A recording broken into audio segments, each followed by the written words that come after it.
One welcome back खमागणी। आज हम बात करेंगे स्ट्रक्चर ऑफ एटमॉस्फेयर की, बट उससे पहले मैं बता दूं कि launching course on geography optional course के अंदर हम हर एक topic given in the syllabus को अच्छी तरीके से इंक्लूडिंग देयर सब टॉपिक्स करेंगे. We will have the NCERTs integrated. Frequently we will do the mock questions also, previous year के question papers, 360 degree how to look into a topic. किस तरीके से आपने जो नॉलेज गेन करा है, जो फिजिकल एंड जो ह्यूमन ज्योग्राफी का नॉलेज गेन करा है, किस तरीके से उसको इंटीग्रेट करना है, पेपर 1 एंड पेपर 2 को इंटीग्रेट किस तरीके से करना है, इन सब के बारे में हम लोग डिस्कशन करेंगे. This course we have launched it from the 25 October. आप इसे कभी भी ज्वाइन कर सकते हो एंड इसमें आपको 1-to-1 सपोर्ट मिलेगा. डिफरेंट जो हमारी स्टैंडर्ड बुक्स हैं उनको अच्छे से कवरेज करा गया है. Join this course by clicking on the link. हमने डिस्क्रिप्शन बॉक्स में एक लिंक दिया है video.onlyis.in पे. वहाँ पे जाके आप क्लिक करके इस कोर्स को ज्वाइन कर सकते हैं. एंड स्पेशल बात इस कोर्स का सबसे ये रहेगा कि आपको 1-to-1 मेंटोरशिप मिलेगा. हम बहुत फ्रीक्वेंटली क्वेश्चन आंसर्स को डिस्कस करेंगे. हर एक चीज़ को, हर एक कॉन्सेप्ट को बहुत ही ईजी एंड ल्यूसिड लैंग्वेज के अंदर एक्सप्लेन करा गया है जो डे टू डे लाइफ में हम देखते हैं. So you can click on the description box. आज हम बात करेंगे हमारी माल्थूजियन थ्योरी के बारे में.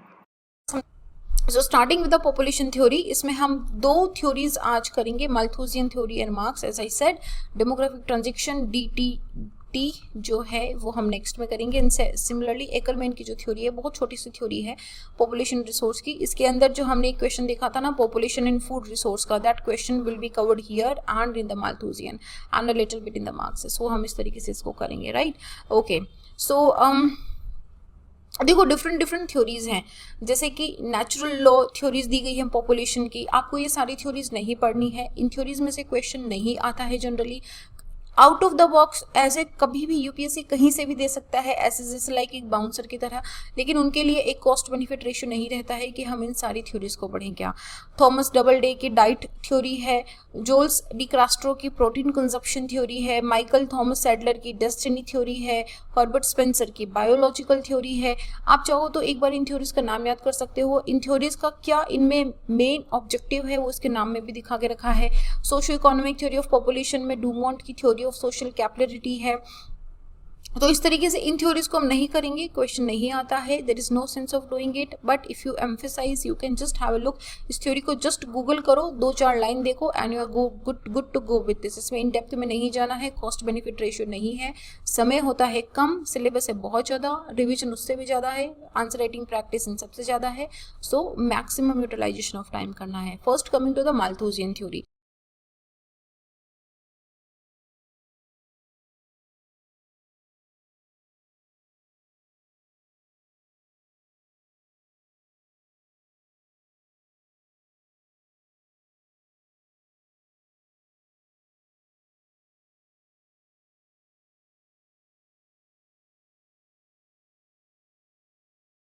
फिर आ जाओ वापस स्ट्रक्चर ऑफ एटमॉस्फेयर पे. तो स्ट्रक्चर ऑफ एटमॉस्फेयर की जब हम बात करते हैं ना, तो हम लेयरिंग की बात करते हैं कि एटमॉस्फेयर में इस तरीके से डिफरेंट लेयर्स हैं जिनमें डिफरेंट कैरेक्टरिस्टिक्स हैं. और क्वेश्चन ये आता है कि वो डिफरेंट कैरेक्टरिस्टिक्स क्यों हैं. देखो, हर चीज़ के पीछे ना एक लॉजिक होता है. Every single thing, okay, not थोड़ा उतना उधर उसमें क्या बोलते हैं, फिलोसफी में मत चले जाना. सिर्फ जियोग्राफी के अंदर हर एक चीज़ का ना एक लॉजिक होता है. तो अगर कुछ भी है, कहीं पे कुछ भी इरोजन हो रहा है, अगर कोई पत्थर या कोई माउंटेन इरोड नहीं हो रहा है, there is always a reason behind it. तो वी ऑलवेज लुक कि इसका मेन कॉज क्या है. वंस यू फाइंड कि इसके पीछे का लॉजिक क्या है, once you understand the concept behind it, फिर कभी किसी चीज़ को रटने की कभी आवश्यकता नहीं पड़ेगी. आधी रात को कोई आपको उठा के पूछ लेगा ना, तो आप उसको एकदम कॉन्फिडेंटली बता दोगे कि इसलिए स्ट्रेटोस्फेयर के अंदर टेम्परेचर राइज होता है, ये रीज़न है. इसलिए आयोनोस्फेयर के अंदर टेम्परेचर राइज होता है, ये रीज़न है. आप बता दोगे उसको. तो ये सब बातें हैं. और लास्ट में ना अपन थोड़ा सा सोलर इंसुलेशन के बारे में पढ़ेंगे, क्योंकि अगला वाला चैप्टर जो होगा ना, वहाँ से हम हमारा एटमॉस्फेरिक सर्कुलेशन से पहले temperature and pressure belt start कर देंगे. ठीक है, उससे पहले हम एक बार हीट बजट निपटा लेंगे. तो एक बार हीट बजट कर लेंगे, उसके बाद प्रेशर एंड टेम्परेचर बेल्ट करेंगे, फिर एटमॉस्फेरिक सर्कुलेशन करेंगे. तो उन सब के लिए ना सोलर इंसुलेशन का एक बेसिक कॉन्सेप्ट बिल्डिंग ज़रूरी रहेगा, क्योंकि जितना भी यार एटमॉस्फेयर के अंदर आप समझोगे, एटमॉस्फेरिक सर्कुलेशन आप समझोगे, तो इन सब में सोलर इंसोलेशन एक बहुत बड़ा रोल प्ले करेगा। क्योंकि अगर मैं आपको बोलूँगी कि यहाँ पे सोलर इंसोलेशन कम है या फिर इसकी सोलर इंसोलेशन की वजह से यहाँ पे जो हमारा मैकेनिकल हाई प्रेशर या मैकेनिकल लो प्रेशर बन रहा है, तो you should be able to understand कि what I am trying to say and why that is happening. तो उसके लिए एक बार बेसिक अंडरस्टैंडिंग रखेंगे। तो let's directly jump into the chapter. इसमें सिलेबस स्किप कर रहे हैं हम लोग, क्योंकि सिलेबस मैंने आपको लास्ट वाले में बहुत एक्सटेंसिवली दिखा दिया था, and this is an additional, this is an sub topic into the topics. तो this will be covering very quickly तो नहीं होगा, देखो 1-1.25 घंटा तो कम से कम इसमें अपने को लगेगा, क्योंकि स्ट्रक्चर के अंदर हम डिटेल से पढ़ेंगे। UPSC has been asking questions on the structure, तो हम भी हमारा उसी हिसाब से करेंगे। तो लेयरिंग ऑफ एटमॉस्फेयर जो होता है वो जनरली हम 2 तरीके से डिवाइड करते हैं, थर्मल कैरेक्टरिस्टिक से और केमिकल कॉम्पोजिशन से।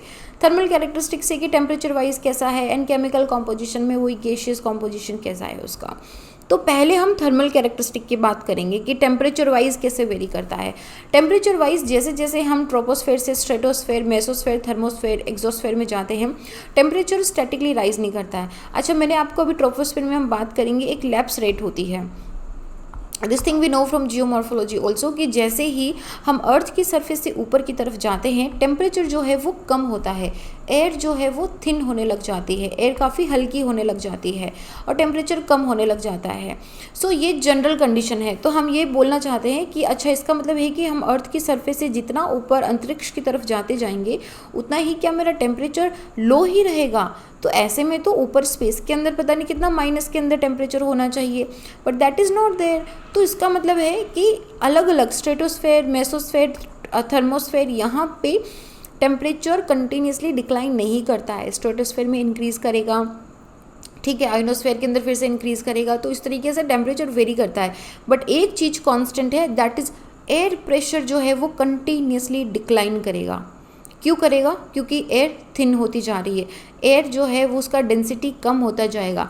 Near to the earth surface जो एरिया रहता है ना, ट्रोपोस्फेयर, वहीं पे सबसे ज़्यादा कॉन्सेंट्रेशन ऑफ एयर मिलता है हमको।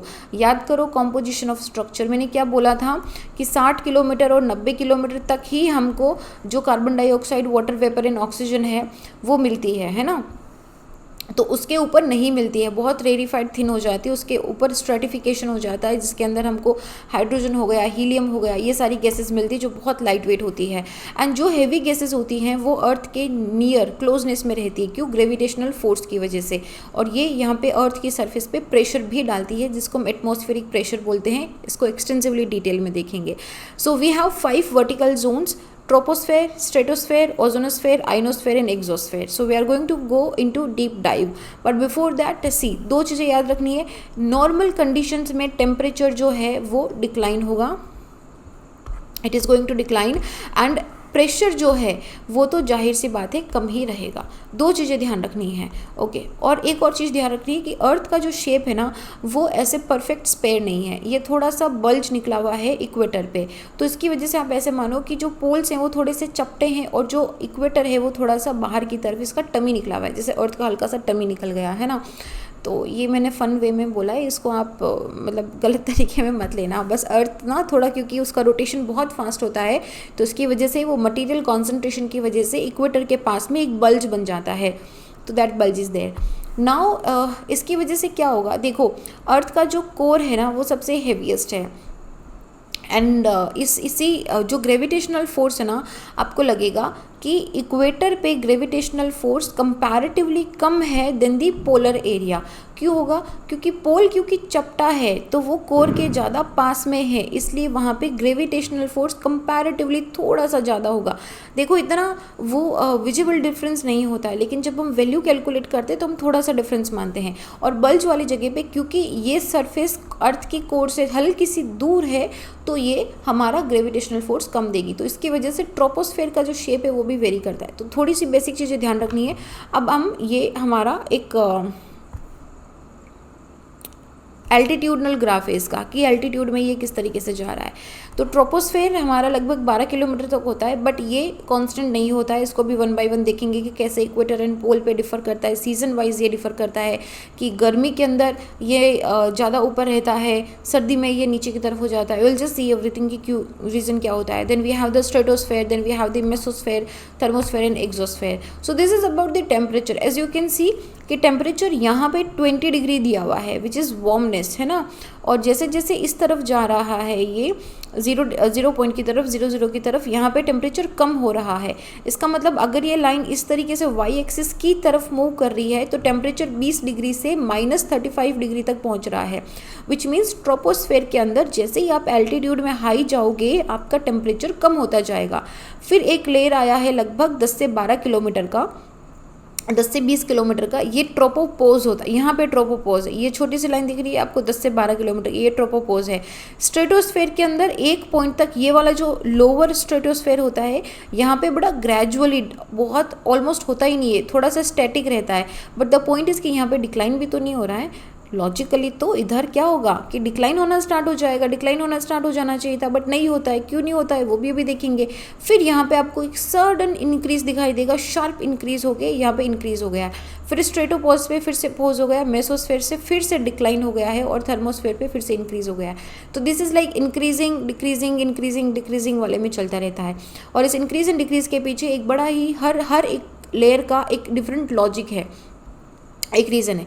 बात करते हैं ट्रोपोस्फेयर से। ट्रोपोस्फेयर जो बिल्कुल नीचे की लेयर है, जिसके अंदर हम ब्रीद इन करते हैं, जिसके अंदर हमारी जो फ्लाइट है वो टेक ऑफ करती है, जहाँ पे हम पतंग उड़ाते हैं, जहाँ पे हमको क्लाउड फॉर्मेशन दिखती है, ठीक है, ये सारी ट्रोपोस्फेयर के अंदर आती है। This is the lower most layer of the atmosphere. इसका जो हाइट है वो, जैसे मैंने आपको बताया ना कि अर्थ क्या है, पोल से थोड़ी चपटी है। तो चपटी है का मतलब क्या है कि यहाँ पे यहाँ पे जो ट्रोपोस्फेयर है ना, उसका भी हाइट पोल के पास में लगभग 8 किलोमीटर रहता है और इक्वेटर के पास में लगभग 18 किलोमीटर। मतलब आप ये मान लो कि 10 किलोमीटर तक का डिफरेंस रहता है। ये इस तरीके से रहता है ये, ठीक है।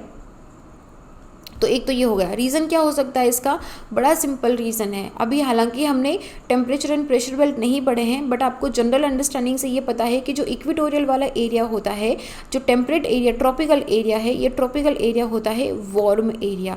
तो वार्मनेस की वजह से क्या होता है, कन्वेक्शन करंट ऊपर की तरफ उठती है। एंड इक्वेटर क्या है, ये लो प्रेशर इक्वेटोरियल एरिया होता है। तो लो प्रेशर इक्वेटोरियल एरिया में एनीवेज हवा जो है वो सरफेस से ऊपर की तरफ उठती है, क्योंकि ये वार्म एयर है, लाइट एयर है, कन्वेक्शन टर्बुलेंस की वजह से बहुत ऊपर हाइट तक जाती है। तो ये जाती है 18 किलोमीटर तक। पोल के पास क्या है कि ये लाइट एरिया है, कोल्ड एरिया है। लाइट क्यों बोला मैंने, आई डोंट नो। ये कोल्ड एरिया, यहाँ पे ठंडा है। तो ठंडे में क्या होगा, हाई प्रेशर। तो ये यहाँ पे परमानेंट हाई प्रेशर की सिचुएशंस रहती है इस पोलर एरिया पे। Now because of that what is happening कि यहाँ पे एयर का सबसिडेंस हो रहा है, ठीक है। इक्वेटर के पास राइज हो रही थी, इक्वेटर में ऊपर की तरफ उठ रही थी, लेकिन यहाँ पे सबसिडेंस हो रही है। हाई प्रेशर में हवा नीचे की तरफ दब रही है, वो ऐसे मानो एटमॉस्फेयर से सरफेस की तरफ मूव कर रही है। तो इसकी वजह से, एंड प्लस क्योंकि पोल थोड़ा सा, मतलब ये इसका देखो हल्का सा इम्पैक्ट पड़ता है, बट इम्पैक्ट इसका डेफिनेटली पड़ता है। लेकिन एटमॉस्फेयर का लगभग 90% तक का जो मास है वो आपको यहीं पे इसी लेयर ऑफ एटमॉस्फेयर के अंदर मिलता है कि 90% of atmosphere is here only. Troposphere biologically हमारे लिए सबसे इंपॉर्टेंट लेयर होती है। आप इस डायग्राम के अंदर देखोगे, देन यू विल सी, इसमें विजिबल नहीं है, not this one, let me just see, हाँ see this one, okay, this is what I wanted to show you कि इवन जो एवरेस्ट है ना, जो इतना ऊंचा है, more than 8 kilometre, around 8.8 kilometre, तो ये भी ट्रोपोपोज के नीचे ही आता है। मतलब this all conditions, whatever all weather conditions और even the climate we talk about except the ozone depletion, ये सारी चीज़ें, ये सारी वेदर फिनोमेना जो है ट्रोपोस्फेयर के अंदर होता है। इवोपरेशन हो गया, ट्रांसपिरेशन हो गया, कंडेंसेशन हो गया, जितने भी हाइड्रोलॉजिकल साइकिल घूम रहे हैं। क्योंकि हमने क्या देखा था कंपोजिशन में कि वाटर वेपर तो ज़्यादा दूर तक जाता नहीं है, क्योंकि टर्बुलेंस एंड मिक्सिंग इतनी स्ट्रांग नहीं होती है कि वो अपर लेयर में चली जाए, है ना। तो वो सिर्फ ट्रोपोस्फेयर के अंदर ही हमको मिलती है। इसके अंदर लगभग 75% ऑफ गैशियस मासेस जो है वो रहता है, उसमें सब तरह की gases, water vapour, aerosols, pollutants, इसमें हर एक चीज़ मिलती है। अगर आप बायोटा के स्टैंड पॉइंट से देखो तो troposphere is the life giving layer. यहाँ पे हमारे एग्जिस्टेंस के लिए ट्रोपोस्फेयर एक्सट्रीमली इंपॉर्टेंट है। इवन ऑल दीज कॉम्पोनेंट्स जैसे वाटर वेपर हो गया, पार्टिकुलेट मैटर्स हो गए, ये सारी चीज़ें भी इसके अंदर काफ़ी इंपॉर्टेंट होती है जो कॉम्पोजिशन ऑफ एटमॉस्फेयर है। तो ट्रोपोस्फेयर, ये तो ट्रोपोस्फेयर की प्रॉपर्टी क्या हो जाएगी, ये ट्रोपोस्फेयर जो है वो जैसे जैसे हाइट इंक्रीज होती जाएगी वैसे वैसे इसका टेम्परेचर क्या होगा, क्या होगा, इंक्रीज होगा, डिक्रीज होगा, डिक्रीज होगा। क्यों डिक्रीज हो रहा है, क्योंकि ये अर्थ से दूर जा रही है। एयर क्या हो रही है, थिन हो रही है एयर। तो एयर के थिन होने की वजह से क्या होगा, हवा इतनी डेंस नहीं रहेगी और वो इतनी वार्म नहीं होगी। एंड दूसरा क्या हो रहा है कि जो लॉन्ग वेव रेडिएशंस है ना, यहाँ पे आप देखोगे कि जो अर्थ की एनर्जी निकल रही है वो इसकी जैसे लॉन्ग वेव रेडिएशंस हैं, लास्ट वाले में हमने देखा था। ये लॉन्ग वेव रेडिएशंस क्या कर रहे हैं कि अर्थ की जो नियर की सरफेस है इसको वार्म कर रहे हैं, इसको गर्म कर रहे हैं। लेकिन जैसे जैसे ही ऊपर उठती जाएगी अर्थ के साथ इसका कांटेक्ट लूज होता जाएगा। लूज होने का मतलब ये नहीं कि हट गई है, कहने का मतलब है कि डिस्टेंस जैसे इंक्रीज होती जाएगी वैसे वैसे इसकी गर्मी कम होती जाएगी और टेम्परेचर डिक्लाइन होता जाएगा। आप सर्दी लग रही है, आग की अंगीठी चल रही है, यहाँ पे एक आदमी बैठा है यहाँ पे और आप बैठे हो यहाँ पे, तो क्या आप तक वो गर्मी इतनी पहुँचेगी या ए तक पहुँचेगी? ए तो वार्म रहेगा क्योंकि वो अंगीठी के बिल्कुल पास में है। तो ये जो अंगीठी मैंने बोली है ये है सरफेस ऑफ अर्थ। और आपको जो मैंने बोला है आप हो हायर एल्टीट्यूड, ट्रोपोस्फेयर की अपर लेयर पे आप हो, ठीक है। तो ये बात हो गई। अच्छा, इसको ट्रोपोस्फेयर को जनरली हम दो लेयर में डिवाइड करते हैं, अपर एंड लोअर। बड़ा सिंपल है। लोअर लेयर जो है ना वो 1 से 3 किलोमीटर तक मानते हैं, इसको हम फ्रिक्शनल लेयर बोलते हैं। फ्रिक्शनल क्या होता है, घर्षण बल होना। तो ये बोल रहा है कि जो लोअर ट्रोपोस्फेयर की लेयर होती है ना वहाँ पे सरफेस टोपोग्राफी की वजह से, क्योंकि बहुत सारे माउंटेन एंड प्लेट्यूज हैं जिनका नॉर्मल हाइट 1 से 3 किलोमीटर तक होता है। 1 से 3 kilometre is not very height, ठीक है। तो इसकी वजह से यहाँ पे विंड वेलोसिटी और डायरेक्शन के अंदर इसमें मैक्सिमम फ्रिक्शन होता है विंड वेलोसिटी में। तो इसलिए जो लोअर ट्रोपोस्फेयर जो बिल्कुल अर्थ के पास में 1 to 3 किलोमीटर्स के अंदर एग्जिस्ट करता है उसमें फ्रिक्शन बहुत ज़्यादा होता है। और ये जो लेयर है ये इन्वर्जन ऑफ टेम्परेचर का भी काम करती है। बहुत बार इन्वर्जन ऑफ टेम्परेचर हम आगे कॉन्सेप्ट करेंगे। लास्ट वाले में हमने देखा था कि जब एक कोल्ड पैच जो है वो वार्म एयर के नीचे अगर दब जाता है तो उसको हम टेम्परेचर इन्वर्जन बोलते हैं। तो ऐसी कंडीशन भी यहाँ पे हमको लोअर ट्रोपोस्फेयर के अंदर दिखाई देती है। अपर ट्रोपोस्फेयर के अंदर फ्रिक्शन नहीं होता है क्योंकि मोस्टली जो माउंटेन्स हैं उनकी हाइट 1 से 3 वाले में कवर हो जाती है। तो यहाँ पे फ्रिक्शन इतना, मैं ये नहीं बोल रही कि ज़ीरो है, ज़ीरो नहीं है, यहाँ पे ज़ीरो होगा स्ट्रेटोस्फेयर के अंदर, क्योंकि यहाँ पे अभी भी हिमालयन रेंज के बहुत सारे माउंटेन हैं जिनकी हाइट 3 किलोमीटर से ऊपर है। तो फ्रिक्शन है बट इतना ज़्यादा नहीं है और हर जगह नहीं है। और यहाँ पे इतना जो वेरी फ्रीक्वेंट डेली चेंजेस हैं वो इतने ज़्यादा नहीं होते, लेकिन यहाँ पे it is also affected by this secondary atmospheric circulation. जो साइक्लोनिक स्टॉर्म्स होते हैं ना उनसे भी ये थोड़ा बहुत इफेक्ट होता है, क्योंकि उनमें साइक्लोनिक स्टॉर्म्स में क्या बनते हैं, क्यूमुलोनिम्बस क्लाउड बनते हैं। वो क्लाउड एकदम ट्रोपोस्फेयर को टच कर जाते हैं, मतलब एकदम टॉप, क्योंकि हम बिल्कुल एकदम हाइट से हलो कर रहे वाला होता है। तो ये इस तरीके से इसलिए बोला गया है इसको, क्योंकि जो थंडरस्टॉर्म्स आ गया या फिर जो साइक्लोनिक क्यूमुलोनिम्बस क्लाउड्स हैं ये बहुत ऊपर तक चले जाते हैं, दिस लाइक अराउंड 8-9 किलोमीटर्स तक। तो यहाँ पे होता है। पोलर जेट स्ट्रीम है वो भी हमारी, इसको लिख लो, स्क्रीनशॉट ले लो, मैं हटा देती हूँ, ये स्क्रीनशॉट ले लो, लिख लो, कुछ भी कर लो, दिस इज़ वेरी इंपॉर्टेंट। तो नीचे वाला जो ये डॉट डॉट डॉट दिख रहा है ये है हमारा lower troposphere, lower layer of the troposphere. तो यहाँ पे आप देख सकते हो कि ये एक इट्स लाइक कि यहाँ पे ज़्यादा फ्रिक्शन है, वेदर कंडीशंस भी है यहाँ पे, बट जो अपर पोर्शन है वहाँ पे भी फ्रिक्शन है। और यहाँ पे ये जो जनरली सेकेंडरी एटमॉस्फेरिक सर्कुलेशन होता है इसका भी इम्पैक्ट पड़ता है। You just need to make this diagram, this is very very good diagram, all right. तो उसके बाद हमारा ट्रोपोपोज आता है। ट्रोपोपोज क्या है, स्ट्रेटोस्फेयर और ट्रोपोस्फेयर के बीच की जो लेयर है, बोला कि रुक जाओ, बाउंड्री है, जैसे दोनों घर हैं पड़ोसी पड़ोसी के, लेकिन बीच में एक बड़ी दीवार है। तो ये जो बड़ी दीवार है ना ये बड़ी इंटरेस्टिंग दीवार है। उससे पहले देखो ये जो जोन है इसको टर्बुलेंट जोन भी बोलते हैं हम, किसको, ट्रोपोस्फेयर को। क्यों बोलते हैं? क्योंकि यहाँ पे हवा की मिक्सिंग एंड टर्बुलेंस होता है, इसकी वजह से यहाँ पे टर्बुलेंट एक्टिविटीज़ काफ़ी डोमिनेंट रहती है। इसको कन्वेक्टिव लेयर भी बोलते हैं। क्यों? क्योंकि ये जो टर्बुलेंस चल रही है इसकी वजह से कन्वेक्शनल करंट चल रही है, ऊपर की तरफ हवा उठती है, तो इसकी वजह से इसको कन्वेक्टिव लेयर भी बोलते हैं। तो अगर आपको टर्बुलेंट जोन पूछ लिया जाए, फ्रिक्शनल लेयर पूछ लिया जाए, कन्वेक्टिव लेयर पूछ लिया जाए, सब का मतलब एक ही निकालना है, दैट इज़ ट्रोपोस्फेयर के बारे में बात हो रही है। ठीक है, इसको लिख लो साइड नोट के अंदर।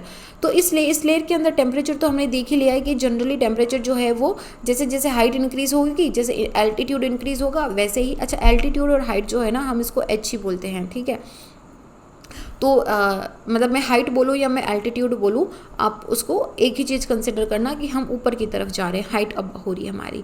तो हाई एल्टीट्यूड जितना जाएगा ये हर 1 किलोमीटर पे 6.5 डिग्री का टेम्परेचर ड्रॉप कर देता है। मतलब अगर मान लो यहाँ पे इसका टेम्परेचर 20 डिग्री है 0 पे, तो जितना अगर ये 1 किलोमीटर हाइट पे गया तो यहाँ पे आप 20 में से 6.5 हटा लो, आपको मिलेगा 13.5 किलोमीटर है। फिर आप वापस 1 किलोमीटर मतलब 2 किलोमीटर पे जाओगे तो फिर से ये 13.5 में से आप हटाते जाओ, तो इस तरीके से टेम्परेचर डिक्लाइन होता जाता है। इसको बोलते हैं नॉर्मल लैप्स रेट। होता क्यों है? और इसकी वजह से डेंसिटी ऑफ एटमॉस्फेरिक गैसेस कम होती है, एयर प्रेशर लो होगा वहाँ पे। देखो जब डेंसिटी कम है एटमॉस्फेरिक गैसेस की तो प्रेशर तो जाहिर सी बात है कम होगा, है ना। और ये पार्टिकुलेट मैटर के प्रेजेंस को भी इम्पैक्ट करता है। अच्छा, गर्म कैसे हो रहा है? मैंने आपको बताया था कि जो इनकमिंग शॉर्ट वेव रेडिएशंस हैं उनको उनसे गर्म नहीं होता है, लेकिन जो लॉन्ग वेव रेडिएशंस अर्थ की तरफ से जा रही है वो इसको हीट करती है, तो वहाँ पे हीट होती है। तो इसी वजह से जो लोअर ट्रोपोस्फेयर है वहाँ पे इसी हीटिंग की वजह से plus other atmospheric instable conditions की वजह से इन्वर्जन ऑफ टेम्परेचर होता है। इन्वर्जन ऑफ टेम्परेचर में क्या हो गया कि टेम्परेचर इंक्रीज हो रहा है, जैसे हाइट बढ़ रही है उसको बोलते हैं इन्वर्जन, कि टेम्परेचर का नॉर्मल रेट इंक्रीज हो गया है। सेकेंड है यहाँ पे मैंने आपको बताया था कि ट्रोपोस्फेयर जो है वैसे तो पोल पे 8 किलोमीटर और इक्वेटर पे 18 किलोमीटर है, तो there is a seasonal variation in the height also. Seasonal variation कैसे हो सकता है? कंटेंट को छोड़ो, अपना सिंपल लॉजिक लगाओ कि सीजनल वेरिएशन कैसे हो सकता है। वेरिएशन का मतलब है कि हाइट 18 से या तो 20 हो जाएगी या 18 से 16 किलोमीटर हो जाएगी। हाइट 8 किलोमीटर और 18 किलोमीटर क्यों है? क्योंकि वहाँ पे high pressure and low pressure है। तो इसका मतलब है कि अगर सन बहुत तेज़ी से शाइन करता है, सोलर इंसोलेशन हाई है, तो मतलब मिक्सिंग टर्बुलेंस ज़्यादा होगा, कन्वेक्टिव लेयर जो है ऊपर, कन्वेक्टिव करंट जो है वो बहुत ऊपर तक जाएगी। इसका मतलब है कि गर्मी के अंदर इसकी जो हाइट है वो शायद इंक्रीज हो जाएगी, है ना, और विंटर्स के अंदर हाइट जो है वो डिक्रीज हो जाएगी। तो सिमिलरली इसी वजह से एवरेज हाइट जो है वो 16 किलोमीटर लेते हैं इक्वेटर पे और 6 किलोमीटर पोल्स पे लेते हैं, सीजनल वेरिएशंस की वजह से। राइट, ये समझ आया सीजन वाइज कैसे वेरी हो रहा है। ऑसम। तो ये सीजनल वेरिएशन ऐसे ही बताया है कि जो विंटर है इसमें ये श्रिंक हो जाता है क्योंकि सोलर इंसुलेशन थोड़ा कम है, एंड समर के अंदर ही एक्सपेंड हो जाता है because of the warm air. तो this is it. So this is a very simple diagram. If they particularly ask you about the troposphere और इस क्वेश्चन के बारे में आता है, this is a diagram, you should definitely make it right. Okay, so this is how the troposphere is. मतलब हमको लगता है जब हम बनाते हैं ना तो हम ऐसे सिंपल लाइन में बनाते हैं क्योंकि we don't take the burden, और इसको फिर सिंपल जनरलिस्ट कर देते हैं हम थोड़ा।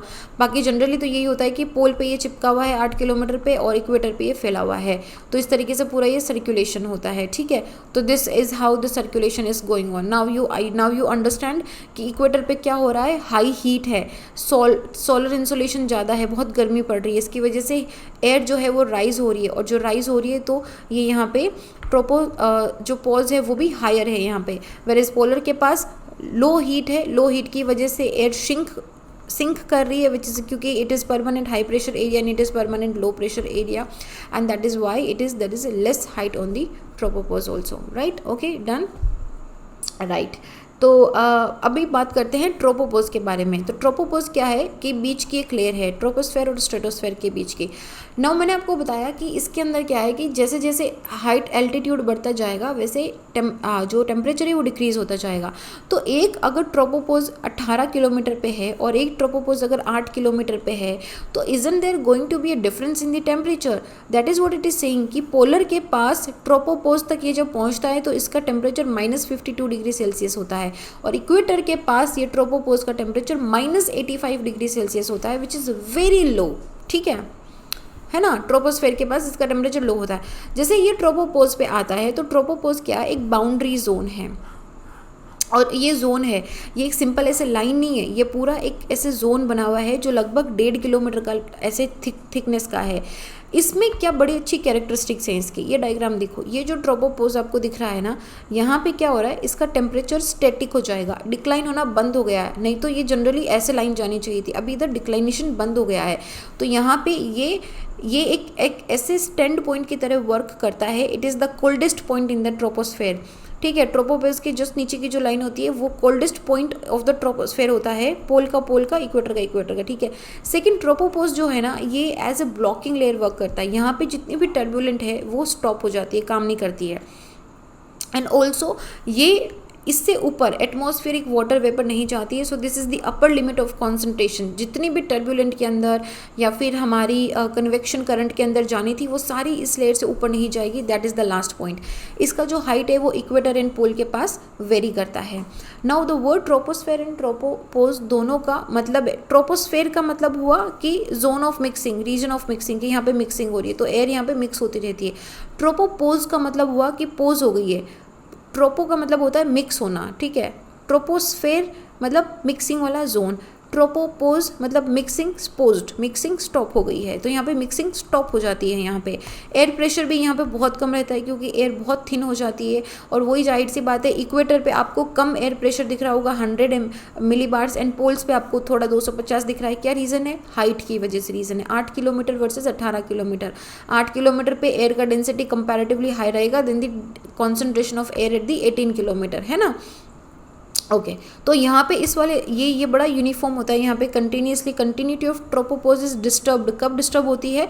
जब जेट स्ट्रीम्स या ट्रॉपिकल साइक्लोन्स आते हैं। Again go to this diagram, see here. जब ये ट्रॉपिकल साइक्लोन्स होते हैं या जो पोलर जेट स्ट्रीम्स होती है तब ये ट्रोपोपोज को यहाँ पे डिस्टर्ब करती है। अदरवाइज ट्रोपोपोज जो है अपना एक स्टैटिक लेयर यहाँ पे चलता रहता है, ठीक है। Is this clear to you? Coming to the next layer which is our stratosphere. अभी तक समझ आ रहा है?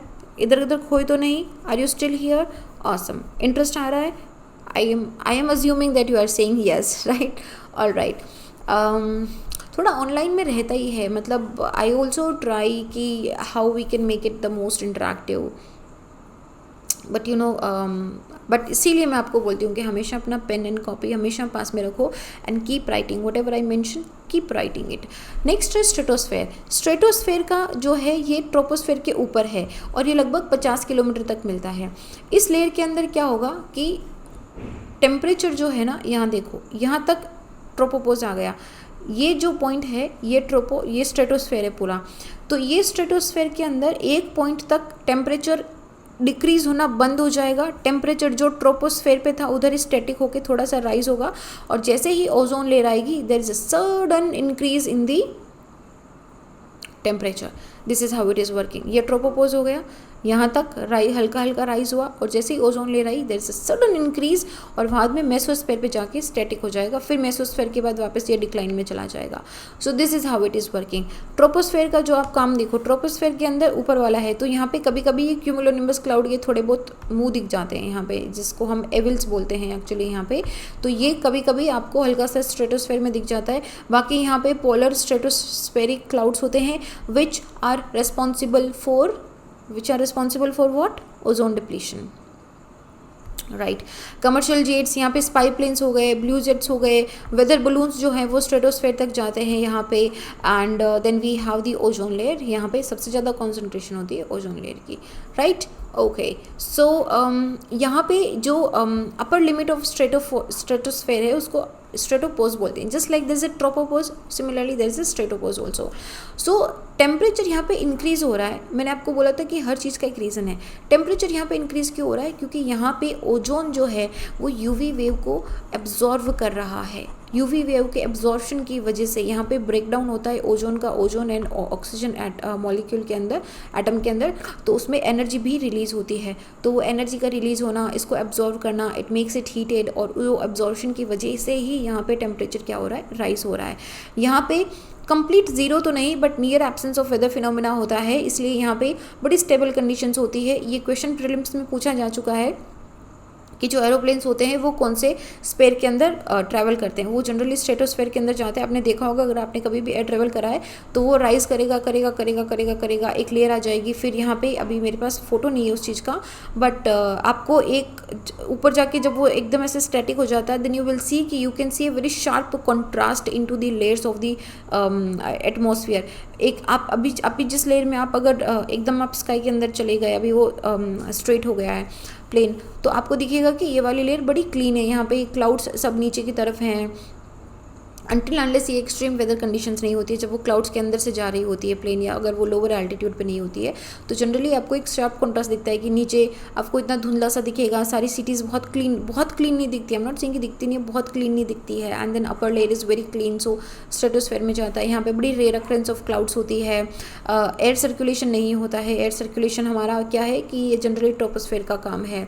और यहाँ पे बस यही है कि यहाँ पे कभी कभी सीरियस क्लाउड्स दिखते हैं।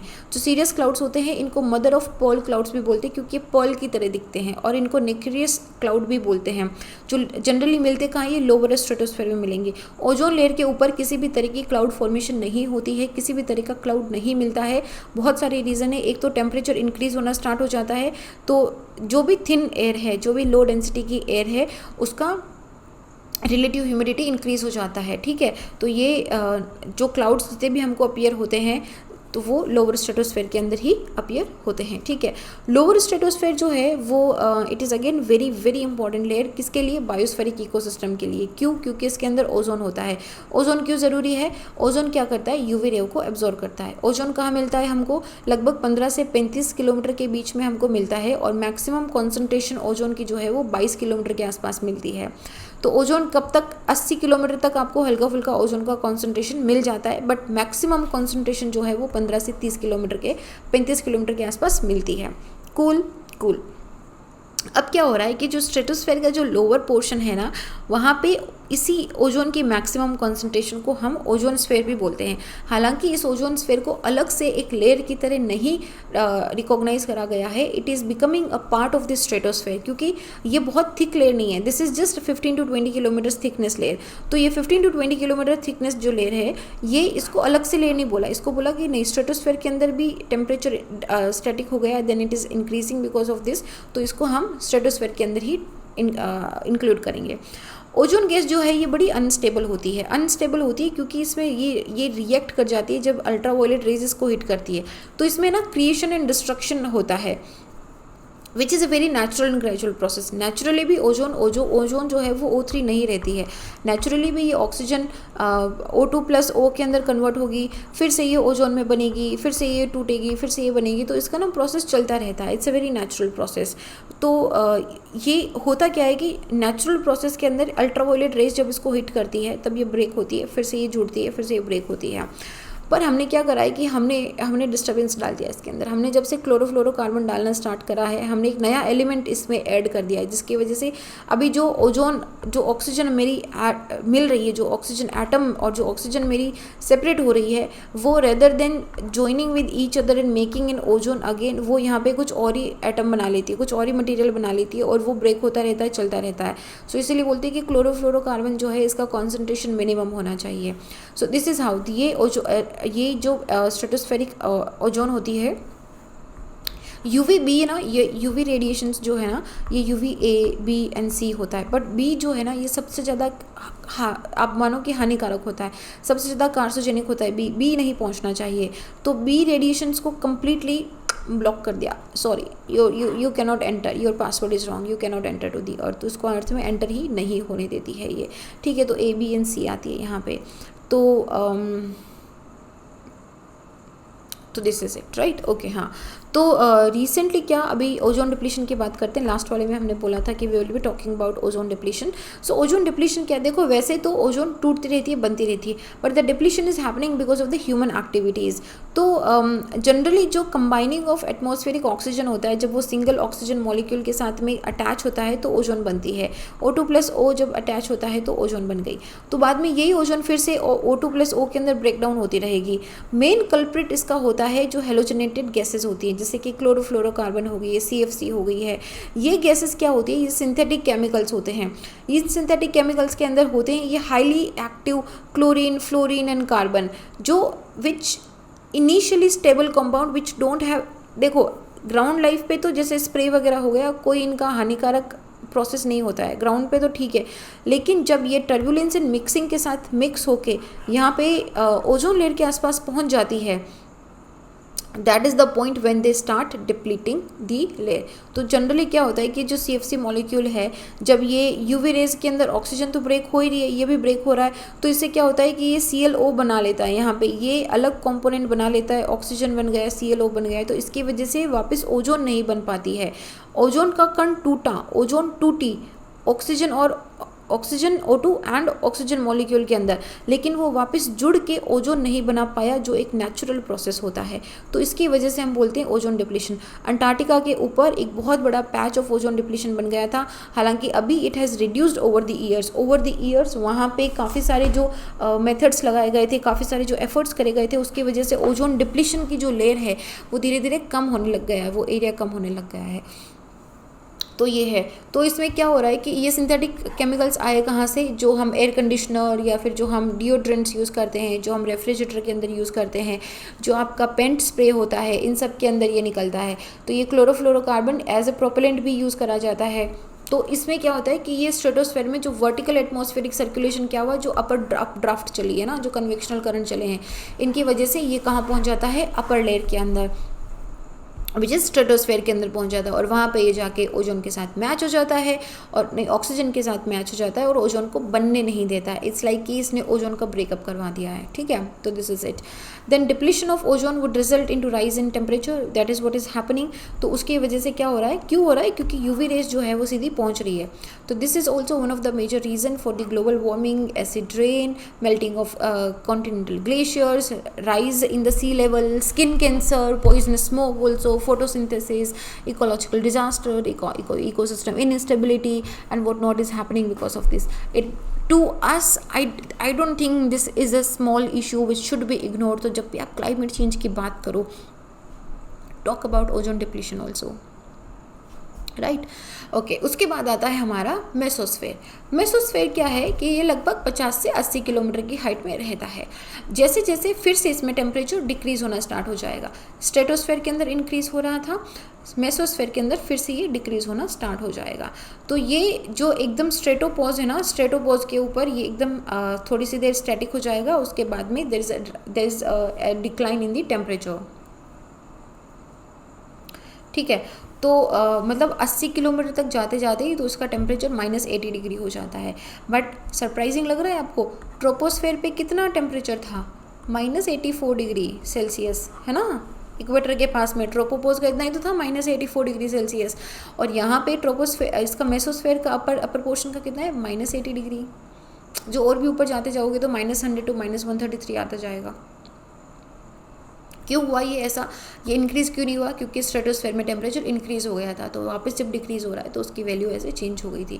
तो इसमें भी एक मेसोपोज होता है। मेसोपोज में मतलब वही टेम्परेचर जहाँ पे हाइट के साथ इंक्रीज़ होगा, एक पॉज हो गया, पोजिशन हो गया इसका। तो मेसोपोज जो है इसको जनरली इन्वर्जन ऑफ टेम्परेचर से रिफ़र करते हैं। क्यों कर रहे हैं, क्योंकि मेसोस्फेयर के अंदर तो टेम्परेचर डिक्लाइन हो रहा था, अभी सडनली पोज हो गया, इसको तो डिक्लाइन होना चाहिए था ना, तो पोज हुआ भी हम यही मानते हैं कि अभी इंक्रीज इन टेम्परेचर हो रहा है, तो वो हो गया, ठीक है। तो यहाँ पे इन्वर्जन ऑफ टेम्परेचर का आप, ये तो बहुत अपर लेयर की बात हो गई है ना, वहाँ पे होता है ये। सो this is how it is. So mesosphere जो है ना, यहाँ पे मीटेरॉइड्स फॉल होते हैं, रॉकेट्स, ये रॉकेट्स एक्चुअली वो उसको क्या बोलते हैं, अपनी जो डिफरेंट फेजेस होते हैं ना, उसमें से वो सेपरेट हो जाते हैं, इसमें से सेपरेट हो जाते हैं। तो दिस इज़ अवर मेसोस्फेयर। जो यहाँ पे ये इस तरीके के क्लाउड्स दिखाई देते हैं। अच्छा, this is a very important information. यहाँ पे नॉक्टिलिन क्लाउड्स दिखाई देते हैं। ये बनते कैसे हैं, ये देखो, ये बड़ा आप बोलोगे कि ये कैसे हो गया। तो ये क्या होता है कि अगर कोई कन्वेक्टिव करंट एक्सट्रीमली स्ट्रॉन्ग थी, समर सीजन के अंदर एक्सट्रीमली स्ट्रॉन्ग थी पोलर एरिया के आसपास, क्योंकि पोल में क्या है कि ये थोड़ा कम हाइट पे होगा ना, तो अगर ये एक्सट्रीमली स्ट्रॉन्ग कन्वेक्टिव करंट की वजह से थोड़ा बहुत हल्का फुल्का मॉइस्चर अगर इस लेयर तक पहुंच जाता है, which is not all the time, okay, which is not all the time.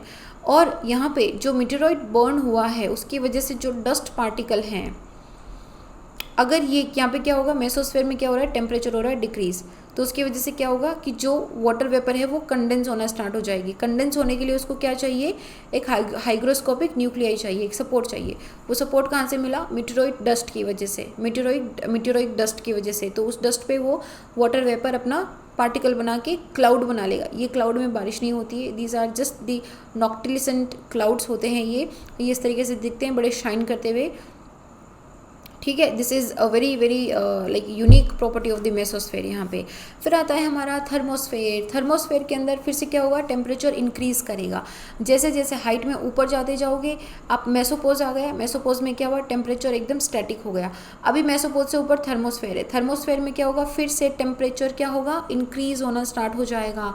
जैसे हाइट होगी इंक्रीज स्टार्ट होगा। लेकिन बात वही है कि एयर प्रेशर बहुत ही कम है और उसकी वजह से एटमॉस्फेरिक डेंसिटी बहुत कम है। इसकी जो अपर टेम्परेचर की लिमिट है, it can go up to very high sorry,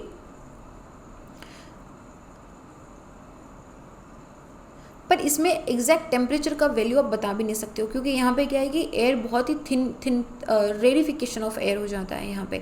thermosphere को जनरली दो लेयर्स में डिवाइड करते हैं हम, आयोनोस्फेयर एंड एक्सोस्फेयर। आयोनोस्फेयर वो लेयर है जिसके अंदर आयोनाइज्ड पार्टिकल्स होते हैं, जहाँ से हमारी रेडियो वेव्स आती हैं, ठीक है। और थर्मोस्फेयर वो है जहाँ पे जिसके ऊपर हमारा ISS भी है यहाँ पे। तो थर्मोस्फेयर के अंदर आपको अरोरास भी दिखाई देते हैं यहाँ पे, because of the ionised particles, and जो ISS इंटरनेशनल स्पेस स्टेशन है वो भी हमको यहीं पे दिखाई देता है। आइनोस्फेयर क्या है, ये 80 से 640 किलोमीटर के आसपास में मिलता है, और इसमें ना इसमें डिफरेंट लेयर्स होती हैं, D layer, E layer, F layer, जी लेयर। तो सबसे नीचे वाली जो लेयर होती है उसको हम बोलते हैं डी लेयर। डी लेयर होती है लगभग 80 से 100 किलोमीटर के आसपास की। यहाँ पे जो लो फ्रिक्वेंसी के सिग्नल्स होते हैं उनको ये रिफ्लेक्ट कर देते हैं। अर्थ से जो सरफेस आ रहा है, अर्थ से जो सिग्नल आ रहा है लो फ्रिक्वेंसी का, उसको ये रिफ्लेक्ट कर देगा, लेकिन ये क्या मीडियम और हाई फ्रीक्वेंसी को एब्जॉर्व कर लेता है ये, ठीक है। ये लेयर बहुत इंपॉर्टेंट है, जैसे ही सनसेट होता है वैसे ही ये डिसअपियर हो जाती है, because it is associated with what, solar radiation. Ionised किसकी वजह से हो रहा है, सन फ्लेयर की वजह से, ठीक है, सन की वजह से। तो जैसे ही सनसेट हुआ, सन का कंडीशन बंद हो गया, डी लेयर जो है वो ख़त्म हो गई। और डी लेयर का प्रॉपर्टी क्या है कि ये लो फ्रीक्वेंसी रेडियो वेव्स को तो रिफ्लेक्ट कर देती है, वापस अर्थ की सरफेस पे भेज देगी, और जो मीडियम एंड हाई फ्रीक्वेंसी उनको एब्जॉर्ब कर लेती है। फिर आती है हमारी ई लेयर, डी के जस्ट ऊपर ई लेयर, जो लगभग 99 से 130 किलोमीटर रहती है। ये लेयर जो है ये रेडियो वेव को रिफ्लेक्ट करती है। इसको हम केनली हीव साइड वेव भी बोलते हैं। केनली हीव साइड वेव जो है ये medium and high frequency radio waves को वापस अर्थ पे रिफ्लेक्ट करता है। जैसे डी लेयर लो फ्रीक्वेंसी को कर रहा था, ये medium and high frequency radio wave को अर्थ पे वापस रिफ्लेक्ट करता है। इसीलिए इसका, और ये जो है इट इज़ प्रोड्यूस कैसे होती है, ये जब सोलर अल्ट्रावायलेट फोटोन्स नाइट्रोजन या नाइट्रोजन मॉलिक्यूल्स के साथ में इंटरेक्शन करते हैं तब ये बनती है। और ये लेयर भी क्योंकि सोलर अल्ट्रावायलेट फोटोन की वजह से बन रही है, तो जैसे ही सनसेट हुआ डिसअपियर हो गई।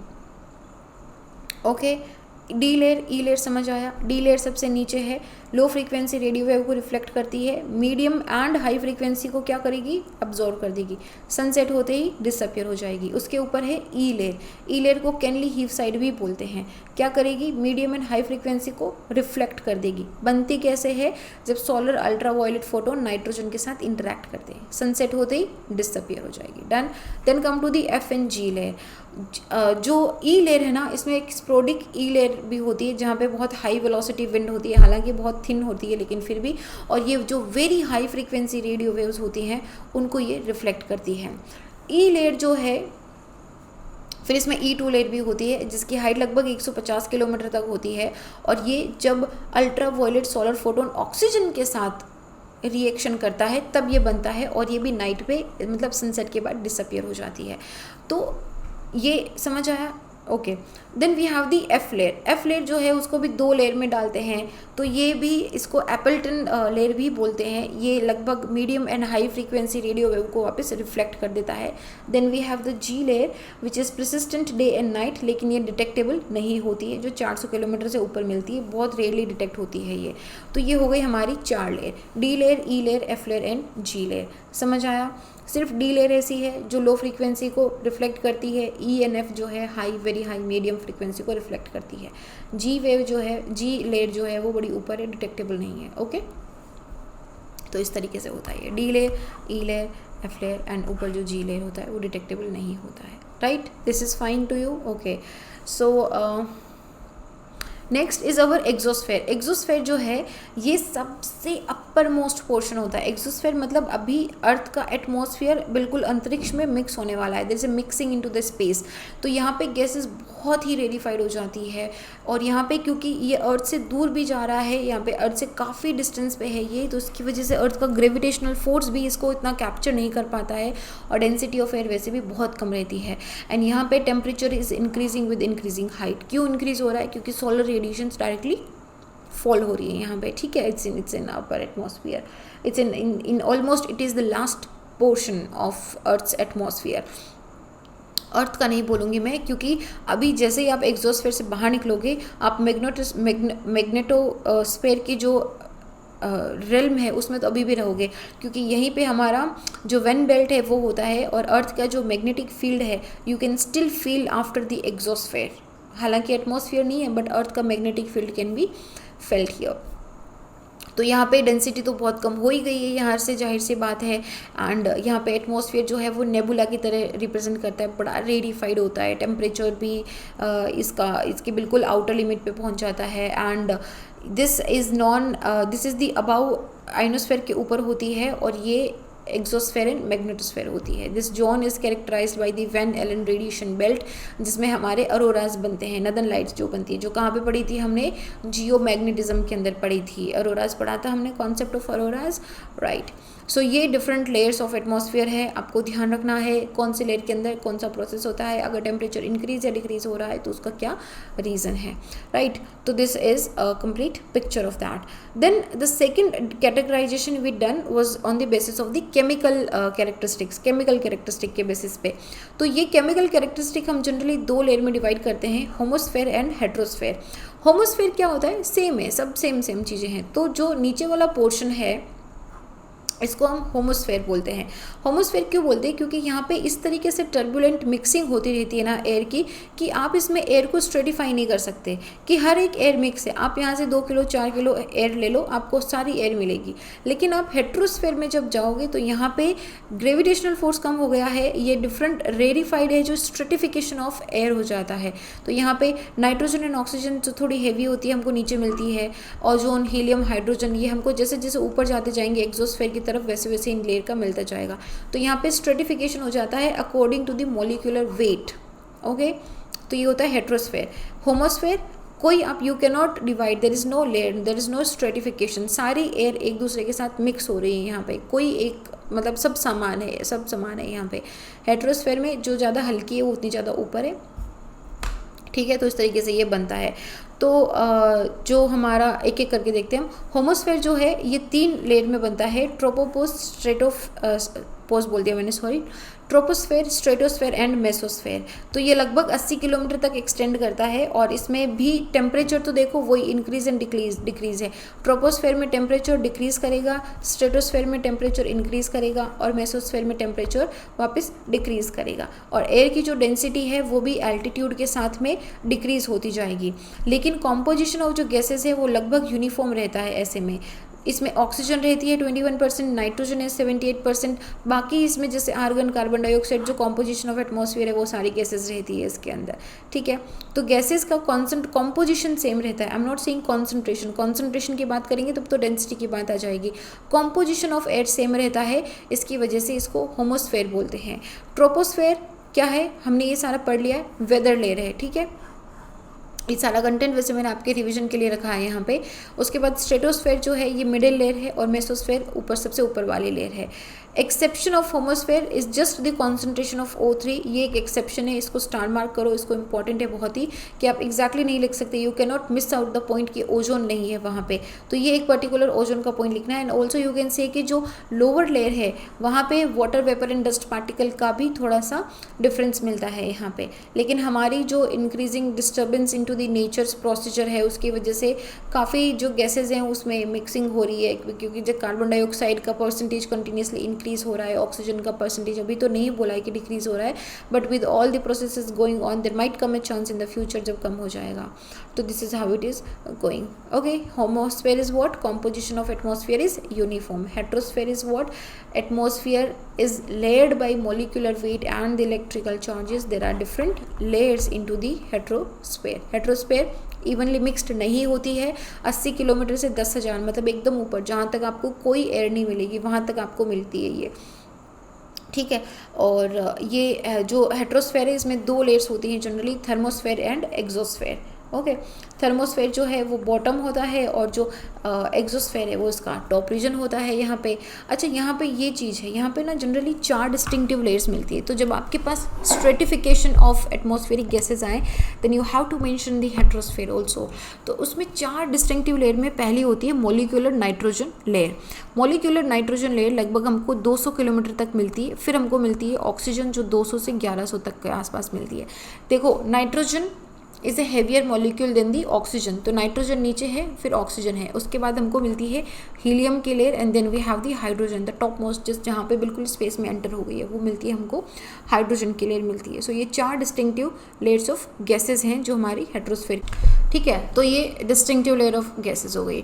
तो एक बार इसका डायग्राम देख लो, कौन सी होमोस्फेरिक होती है, कौन सी हेट्रोस्फेरिक होती है। होमोस्फेरिक हमारी यहीं तक मिलेगी हमको, हेट्रोस्फेरिक हमारी ऊपर होती है। दोनों में डिफरेंस क्या होता है, यहाँ पे हम टेम्परेचर को काउंट नहीं कर रहे हैं, यहाँ पे हम केमिकल कॉम्पोजिशन को काउंट कर रहे हैं, which is rarefication stratification of the air की बात कर रहे हैं हम यहाँ पे, ठीक है। सो this is how it goes, right. Can you make this diagram? This is the vertical distribution pattern of various atmospheric sphere. तो आप ट्रोपोस्फेयर कहाँ तक है, stratosphere, mesosphere, thermosphere and exosphere, then we have till here we have we have the homosphere, then we have the heterosphere, then here we have a different distinctive ozone layer, then we have the ionosphere. So this तरीके से आप बना सकते हो vertical distribution. ये जो picture है ना, ये इसको बना लो, ये आपको सब बता रही है, आपको थर्मल डिस्ट्रीब्यूशन भी बता रही है और ये आपको केमिकल भी बता रही है। अच्छा, ये एक चीज़ देखो, जब बात आए टेम्परेचर की ना, तो अर्थ पे टेम्परेचर का जो डिस्ट्रीब्यूशन है वो 2 तरीके से होगा। अभी मेरी बात को ध्यान से सुनना, this is very very important for mains answer writing. तो अर्थ पे इसको ऐसे नहीं बनाते हैं हम, इसको एक काम करते हैं, ऐसे मैप में बनाते हैं हम इसको, ठीक है। दिस इज़ मैप एंड ऊपर की तरफ हमारा एटमॉस्फेयर रहेगा। तो जब मैं टेम्परेचर डिस्ट्रीब्यूशन की बात करती हूँ तो टेम्परेचर डिस्ट्रीब्यूशन अर्थ पे 2 तरीके से हो सकता है। एक हो सकता है मेरा horizontal distribution which is over the latitude, कि इक्वेटर पे कैसा है, ट्रॉपिकल्स पे कैसा है, मेरा टेम्परेट पे कैसा है, पोलर पे कैसा है, ये हो गया मेरा क्या, horizontal on the surface distribution. अगर मैं वर्टिकल डिस्ट्रीब्यूशन की बात करती हूँ तो वर्टिकल डिस्ट्रीब्यूशन के अंदर आपको 2 चीज़ें ध्यान रखनी है, ये आपको कोई नहीं बताएगा और आप मिस कर दोगे, इसको लिख लो कॉपी में। टेम्परेचर हॉरिजॉन्टल डिस्ट्रीब्यूशन के अंदर लैटिट्यूडनली कैसे टेम्परेचर वेरी कर रहा है सोलर इंसोलेशन की वजह से या अदर फैक्टर की वजह से, दैट्स अ डिफरेंट केस। इसमें लैटिट्यूडनली भी वेरी करेगा, लॉन्गिट्यूडनली भी वेरी करेगा। हॉरिजॉन्टल में हम बात करेंगे, हॉरिजॉन्टल डिस्ट्रीब्यूशन की बात करेंगे सोलर इंसोलेशन में। वर्टिकल डिस्ट्रीब्यूशन की जब बात आएगी तब आप एटमॉस्फेयर की भी बात करोगे। क्यों करोगे? क्योंकि वर्टिकल डिस्ट्रीब्यूशन डिफरेंट है। ट्रोपोस्फेयर में डिक्रीज़ हो रहा है, स्ट्रेटोस्फेयर में इंक्रीज़ हो रहा है, मेसोस्फेयर में फिर डिक्रीज़ हो रहा है, इस तरीके से ये चल रहा है। So that is also a vertical distribution of temperature.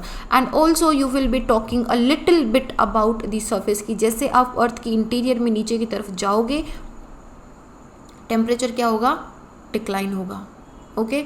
Now this temperature is not because of this solar insolation, but अगर आपको पर्टिकुलरली मेंशन ना करे तो 2-4 लाइन के अंदर इसको भी लिखना, एक्सटेंसिवली नहीं लिखना है, क्योंकि ये सोलर इंसोलेशन की वजह से नहीं है, इसका अदर मैकेनिज्म है। आप सिंपल लिखो कि जैसे ही अर्थ के नीचे की तरफ जाएंगे जो तापमान है वो इंक्रीज होता जाएगा। रीज़न क्या होगा, इसमें अर्थ की खुद की interior heat, radioactive heat, इन सारी जो रेजिडुअल हीट है, इन सबको आप रीज़न बताओगे, ठीक है।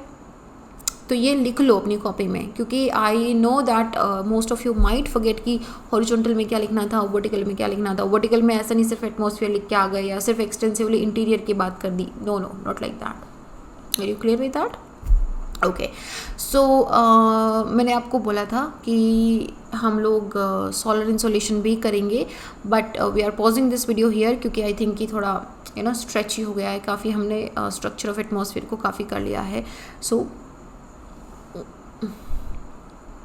ऑलराइट देन, हियर हमारा स्ट्रक्चर ऑफ एटमॉस्फेयर होता है finish.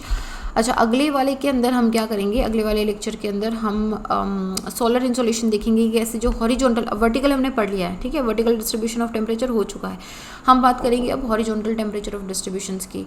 So before that revise and फटाफट से जो भी आप स्टैंडर्ड बुक रिफ़र कर रहे हो उसे एक बार फटाफट से क्विकली पढ़ लेना, एंड देन अगले वाले से हमारा थोड़ा और भी ज़्यादा tough and heavy stuff start होगा, so you will be more concentrated. But ये एक बार बेसिक आ गया ना तो वो थोड़ी चीज़ें ईजिली समझ आ जाएगी। So this is it, I will see you guys in the अगला वाला लेक्चर। अपना ध्यान रखो, जय हिंद।